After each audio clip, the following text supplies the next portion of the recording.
अय डोरेमॉन, अरे आता तरी सुधार. एक लक्षात घे, जनतेने काही महाविकास आघाडीच्या विरोधात कौल वगैरे दिला नव्हता.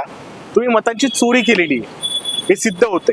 कारण निवडणूक आयोगाला प्रश्न विचारल्यानंतर जर तुम्ही तोंड उघडत असाल तर लक्षात येतं इथं काय गौड बंगाल आहे. प्रश्न निवडणूक आयोगाला आहेत. स्वच्छ आणि निरपेक्ष निवडणुका व्हाव्यात हे भारताच्या लोकशाहीच्या दृष्टीने गरजेचं आहे.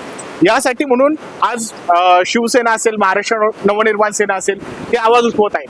म्हणजे हे सर्वच राजकीय पक्षांसाठी सोयीस्कर आहेत की निवडणूक आयोगाचा कारभार हा स्वच्छ असावा.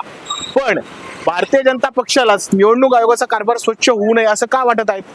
काही भाजपचे स्वयंघोषित बुद्धिवंत असं कांगावा करतात की इथून मागं पण निवडणूक आयोगाच्या मतदारांमध्ये घोळ होता वगैरे वगैरे.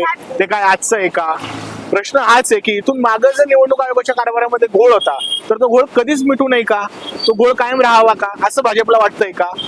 जर निवडणुका स्वच्छ निरपेक्ष भावनेने झाल्या, जर मतदार यादीमध्ये कुठलाही घोळ नसेल, दुबार मतदार नोंदणी नसेल, मयत मतदारांची नावं पुन्हा पुन्हा येत नसतील, तर याच्यात भाजपचं जातं काय?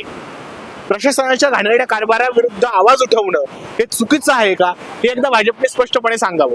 आणि पुन्हा एकदा सांगतो, मतचोरीच्या माध्यमातून हे महायुतीचं सरकार आलेलं आहे आणि त्यामुळेच आमची स्पष्टपणे मागणी आहे, एकतर पहिल्यांदा मतदार याद्या सुधाराव्या आणि दुसरी गोष्ट, आगामी महापालिका निवडणुका या बॅलेट पेपरवर व्हाव्यात, ना की ईव्हीएम.